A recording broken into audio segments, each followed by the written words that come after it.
Well, it's been a while since I made a BTD6 video, huh? So we're back now with Update 33, the Goliath Doomship. Let's just check out to see what is new in this update. So let's see here. The Monkey Ace Paragon. It costs 1 million XP and $800,000. Well, I think that's the most expensive Paragon up to date. So, a Flying Shadow of Darkness spells Bloon Obliteration. Well then, that certainly seems like some sort of new menace to society. But then again, I feel like that could be the only thing that could beat the big plane. Also, that icon looks amazing. Yeah, Banana Farmer, because why not? We'll see how it looks like in game in a second. Hello? Alright, there we go. Now, I would play the new map, but yeah. And the other new map, you can't even place the Ace Paragon in, so I think I'm just going to go with Cubism for now. Just hard standard. Now, because this Ace Paragon is the most expensive we have so far, we're going to need to farm a lot in these early game rounds, so might as well get Ben down and just see where we go from here. Alright, so our farms are looking decent right now, and I just remembered we bought that new Monkey Farmer skin, so let's... Oh my god, I love it! But I don't know what I find so amusing about that, but that Monkey Farmer, oh my god, the art is so cute as well. I don't know why, I just find it funny that the monkey's just dancing around in that banana costume. Oh my god, Ninja Kiwi always outdoes themselves with these cosmetics. Come on, Ninja Kiwi, please, let us get some of these things in battles too. I will gladly pay money for this. Now I remember why I don't really play Bloons TD 6, because I'm forgetting how many of these rounds are just filler rounds while you're just waiting for the actual hard rounds to get here. At least we're able to farm efficiently and get as much money as we can, unlike Battles 2 where we get harassed every 5 seconds, huh? Well, while we're waiting, we might as well go over some of these balance changes. Some of them are small, some of them are pretty huge, actually. An interesting thing to note, I like the fact how Ninja Kiwi was saying that they wanted to separate the balances of Battles 2 and BTD 6, which they are doing, yet they're still kind of like keeping everything pretty similar by having parity changes between them. An example here is like the Zeely Heartstopper ability that was pretty weak in BTD 6, they buffed in Battles 2, and now look, they made the same changes here in BTD 6, so that's kind of interesting enough. Also, apparently some new ones that they might add to Battles 2 soon, like apparently level 5 Gwen will now buff all fire attacks, so that's pretty cool. Hopefully, that would actually be nice in Battles 2, and could probably open up some new strategies, I don't know, because she is pretty weak over there. Another relevant balance change here to our little fiasco of the Monkey Ace Paragon is apparently that they reworked the Specter Upgrade itself. So now it has a weaker homing effect, but does less and more damage. I mean, overall it's more damage when you get to late game for ceramics, but I don't know. I'm not sure how I feel about this, but at least the Fire Fortress got yet another buff. I mean, plus 10 damage to Moabs is nothing to laugh at. I also just realized because Monkey Knowledge exists in BTD 6, I actually went the wrong cross path for these banana farms. Funny how, again, things just change between the two games. They're so similar, yet they're so different, huh? Might as well go for some boat farming because, unlike Battles 2, Trade Empire is actually viable in this map. Ninja Queen, please buff the Trade Empire in Battles 2. Actually, I might want to take back what I just said because apparently Ninja Kiwi just nerfed the Trade Empire in BTD 6. So now apparently it only gives $15 per merchantman instead of the 20, but it goes back to being 20 at Flavor Trade. I don't really know how this works. Maybe some of you mathematicians, well, technically I'm one, but maybe some of you like BTD 6 geniuses out there can determine how much this could actually affect farming, you know? Especially since Trade Empire farming was actually the best way to farm in BTD 6, so how much this gets affected, I don't know. Alright, I think we may be good on farms here because, yeah, I don't think we'll need any more money. Might as well start getting some of the stuff that we need for the Paragon, huh? Like the Flying Fortress over here. And we might as well go for Ultra Boost too, might as well. I mean, you can never have too much money, am I right? Alright, I don't want to keep any of y'all waiting, so might as well actually start picking some of this stuff up. So, Sky Shredder, I don't think there was any changes to that. I'm pretty sure it's way better in this game than it is in Battles 2. Even though it's still pretty solid, and then... Oh, I think I have too many farms here. Whatever. Here we go. Sarbama, and oh my god, there we go. $864,000 for the Goliath Doomship. That is a pretty penny, but let's just see how it looks like actually in-game real quick. Alright, I forgot that you actually need to do the stupid requirements to get the Paragons. What is it, like? $250,000 of each tower, 100 tiers, and then, like... I don't know, some other requirements. I'm pretty sure it's also 16.2 million pops if I remember correctly. Well, that's realistically not going to happen here, so I might as well just spam everything that I got and can do. And then with whatever pops we got is what we're going to have to deal with. Because, I mean, I don't really want to wait too long to get this Paragon, especially with this many aces on the screen. Yeah, it's going to get hectic real quick, huh? Alright, I'm tired of all this stuff. I might as well just clear up all the clutter and just get a couple more of these just to be pretty safe.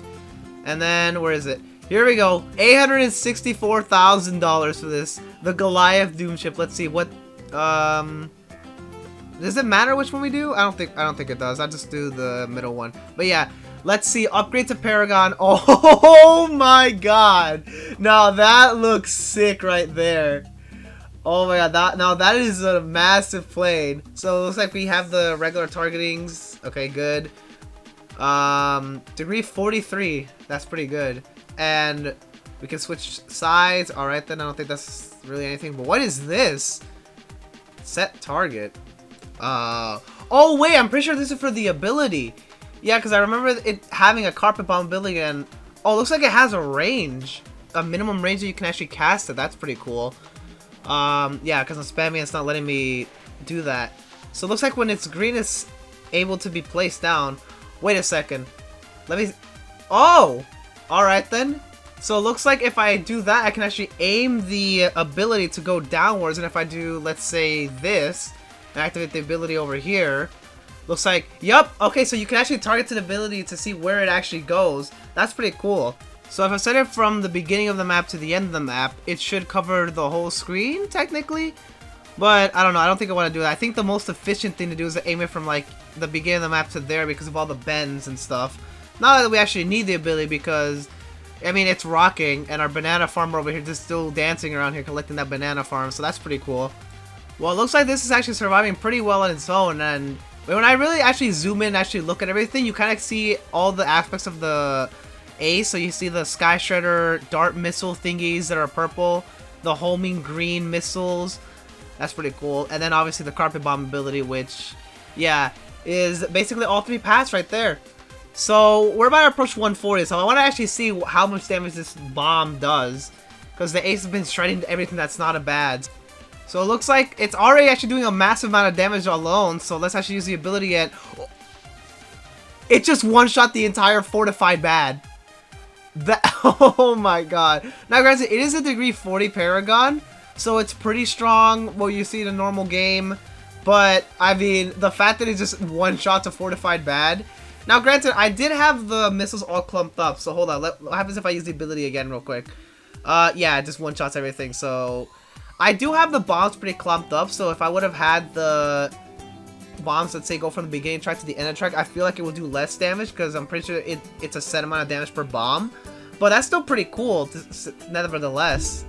Alright, 150 here, and it looks like it is still shredding everything that completely comes into the map, and the carpet bomb ability just completely demolishes everything else. Like, if you still think that it's going too slow, nah, I just one-shot everything with the ability. Like, I have a tech botted right now, so it's just doing it automatically, but I mean, look at the amount it is actually shredding. Like, this is absurd. An interesting thing to note is that it actually has a tiny delay on the ability, so I'm pretty sure when you activate the ability, you have to wait like 2 or 3 seconds before it activates. Yeah, I mean, it's still pretty strong. It's one-shotting everything that comes into the screen, including bads on round 152, which, if you don't know, BTD6 ramping is absurd. And actually, I feel like if we target the carpet bomb ability a little bit more efficiently, like from there to there, it'll actually, yeah, I'm pretty sure it does more damage, and funnily enough, it actually stuns that ZOMG at the beginning of the map, so that's interesting to note that it can stun the targets. If, like, let's say, if for some reason doesn't insta-kill everything, it will still stun it, so that is funny to know. So even in the later game, it will still be pretty useful when it can no longer one-shot everything, but I mean, look at this. Right now, it's still one-shotting bads, so I mean, I don't think we have to worry about that anytime soon. Alright, so it's around 160 here, and it is still completely obliterated everything. So now, I'm pretty sure I see why Ninja decided to limit the amount of Paragons down to 3. I still don't like that change, but I mean, with the absurd amount of damage that this thing is doing, one-shotting bads, I can kind of see why Ninja doesn't really want this in boss battles. Which, to be fair, I mean, they could have just done that change in boss arenas. Because, like, if let's not forget that these things do extra bonus damage to boss balloons. So I'm not really sure what this thing would do to bosses, but I mean, with how it's doing right now, I don't think it will be good for the boss. Alright, let's just use this ability to completely one-shot everything on round 162, and oh, whoa. Okay, actually, I feel like if anything's gonna be killing us, it's gonna be those DDTs that come out just randomly when your ability's down. Well, actually, just in general, because those DDTs are fast once we get to round 60s. And yeah, round 163 is a literal joke, but I mean, the DDTs are just super fast, and I just feel like those might actually sneak on through. Especially since the Carpet Bomb ability has a timer of 3 seconds, or yeah, I'm pretty sure it's a 3-second delay. Like, I feel like if you activate the ability and there's DDTs running through, it still might not even drop the bombs in time. So DDTs are something we might have to take in a lookout for. Yeah, I just realized that most likely that this is probably an over-exaggeration of how the Ace Paragon will actually be, because Cubism is one of the easiest maps in the game. So if you do this on, like, let's say, I don't know, maybe the new map or something, like, it'll probably give you different results, but I mean, this is still doing pretty well for a Paragon with, yeah, DDTs are, whoa, okay there.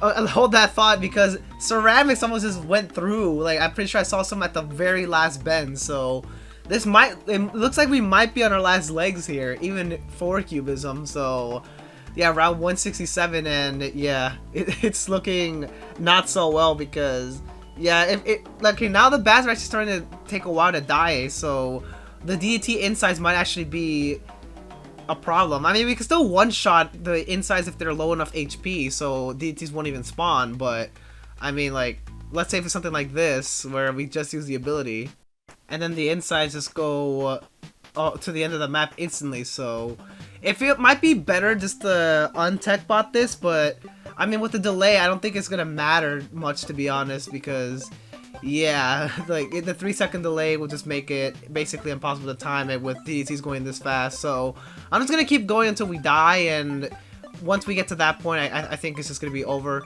Yeah, see, like, if you do enough damage to the bats, the DDTs don't spawn, so that shouldn't be much of an issue. And oh god, okay, round 170 is very scary, and yeah, that first line of DDTs is not helpful. You know what? I think it might be useful to get like a glue gunner to slow down the DDTs. Okay.